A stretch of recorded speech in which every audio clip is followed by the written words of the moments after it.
Hi guys, मैं हूँ ध्रुव दवे एके शाना बंदा और आप सब मुझे जानते ही होंगे।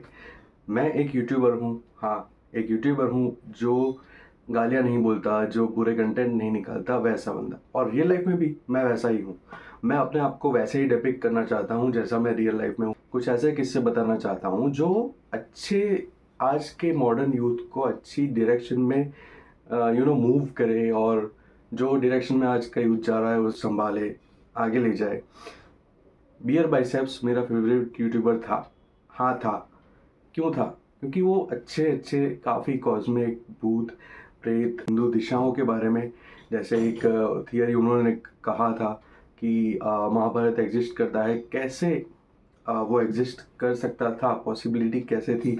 वैसे उन्होंने एक साइंटिस्ट से ला करके जो आर्कियोलॉजी में काम कर चुके हैं, काफ़ी अच्छे अच्छे पोजीशन पे काम कर चुके हैं, उन लोगों को बुलाया था। इसलिए उनके लिए मेरे लिए मन में रिस्पेक्ट थी, क्योंकि मैं बचपन से कॉस्मिक ज्ञान ये सब के पीछे बहुत फॉलो करता था, भगवत गीता को भी बहुत फॉलो करता था। इसलिए क्या है भगवत गीता का ऐसा अध्याय जो मैंने पढ़ा है, ठीक से समझा है और औरों ने नहीं समझा, और क्या है वो चीज़ जिससे मैं से ही 9-10 साल की उम्र से ही गालियाँ कम कर चुका हूँ, और लोग क्यों आज का यूथ फॉलो कर रहा है बुरे कंटेंट को, बुरी चीज़ों को।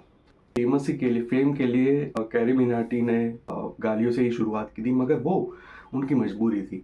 उसके बाद हमें समझ आ गया था कि ऑलरेडी वी न्यू कि ऐसा कंटेंट फॉलो करना गलत चीज़ है, तो फिर ऐसा कंटेंट बनाना वहीं पे रोक देना चाहिए था।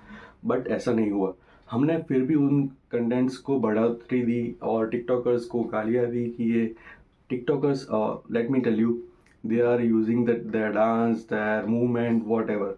वो लोग जो भी करते हैं बट गालियाँ नहीं कहते। जबकि कुछ यूट्यूबर्स ऑन द कॉन्ट्रारी ऐसे हैं, मैं जिनका नाम नहीं लेना चाहूँगा, बट वो क्रिटिसाइज करते हुए इस मोड़ पे, इस लेवल पे चले जाते हैं कि गालियाँ देते हैं, इंटेंस गालियाँ देते हैं। और ऐसे लोगों को रोकना चाहिए। क्या है वो अध्याय? मैंने बचपन में एक अध्याय ऐसा सुना था कि श्री कृष्ण भगवान को श्राप मिला। किसने दिया? गांधारी ने, कि तुम्हारा पूरा कुल समाप्त हो जाएगा।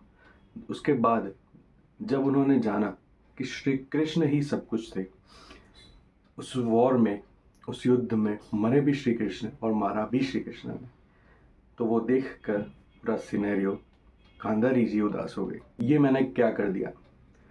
तो पहले से ही हमारे ग्रंथों में, हमारे पुराणों में अगर हम ठीक से समझे तो श्राप और आशीर्वाद को बहुत सीरियसली लिया गया है। There are non returnable things, जिसे वापस नहीं किया जा सकता। शब्द शब्द एक ऐसी चीज़ है जिन्हें वापस नहीं लिया जा सकता। आपने एक बार किसी को कुछ कह दिया, कुछ बोल दिया, कोई ऐसी चीज़ बोल दी जो उनके दिल पे लग जाए, उन्हें वापस नहीं ली जा सकती। Specially for boys. हम लड़के थक हार कर घर आते हैं, फिर अपने अपनों को, अपनी बीवी को, खास करके बीवी को में सुना देते हैं। क्यों? क्योंकि हमारे ऑफिस में कहीं पे झगड़ा हुआ था। अगर ऑफिस में कहीं पे झगड़ा हुआ था तो मैं पूछना चाहता हूँ कि वो कौन है? क्या वो हमारे अपने थे? हमें बुरा क्यों लगना चाहिए? अगर वो हमारे अपने नहीं थे तो हमें बुरा क्यों लगना चाहिए? जबकि हमारी बीवियाँ जो है वो घर पे रहती हैं, हमारे माँ बाप का सुनती है, लोग उन्हें तरह तरह की गालियाँ देते हैं। अब बीवियाँ बीवियाँ होंगी, उन्हें मालूम होगा कि जो हाउसवाइफ्स होते हैं उनको ये होता है कि पूरे दिन काम करने के बावजूद भी सास ससुर गालियाँ देते हैं। कोई आके कुछ सुना चाहता है, कोई आके कोई अपनी परेशानी सुनना चाहता है, ये वो। उसके बावजूद वो सारे लोग जो उन्हें सुना रहे हैं वो उनके अपने हैं, उनके अपने उनको गालियाँ दे रहे हैं, फिर भी वो स्ट्रगल कर पा रहे हैं, फिर भी वो उस चीज़ को सह करके अपने आप को आगे कैसे ले जाए, वो गलती कैसे ना हो, वो सीख पा रहे हैं। अगर उनमें वो दम है, लड़कियों में,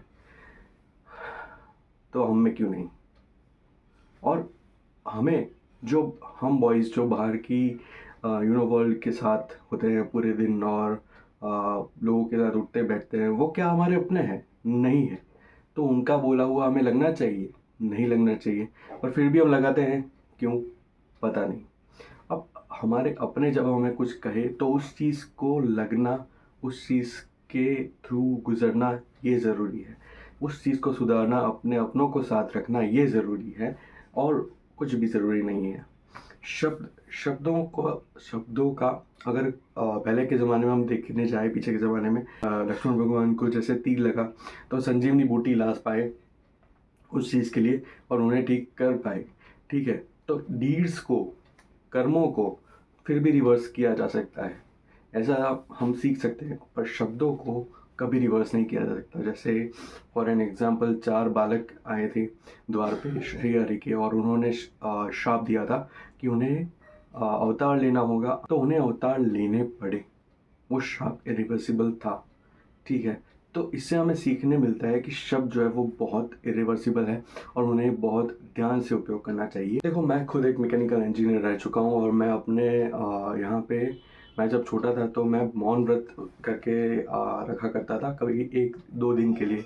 हमेशा जब छोटा था, लोग मुझे बहुत सारी गालियाँ बोलते थे, टपलियाँ मारते थे, क्योंकि वो चीज़ ऐसी है कि अब स्कूल में बच्चों का परिवर्तन, अब गुरुकुल में हम नहीं पढ़ते, राइट? गुरुकुल में पढ़ रहे होते तो शायद ये सब नहीं होता और हम अच्छे पथ पे होते।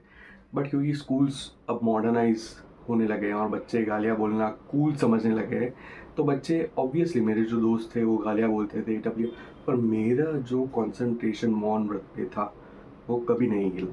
इसीलिए मैं आज आज के दिनों में इतना अच्छा कंसंट्रेटेड लाइफ जी पा रहा हूँ, जहाँ मैं कम गालियाँ बोलकर भी चला पा रहा हूँ, अपने आप पे कंट्रोल कर पा रहा हूँ। कभी भी कोई भी चीज़ विदाउट प्रैक्टिस नहीं आती। Practice makes a man perfect, और women also. But that's the only point, कि एक बार में मुझे पता है कि कभी बदलाव नहीं आएंगे, ये बदलाव आने में सालों लगेंगे, मगर वो सालों की शुरुआत आज से होनी चाहिए, अभी से होनी चाहिए, क्योंकि आज की जनरेशन को सुधारना अभी से ज़रूरी है।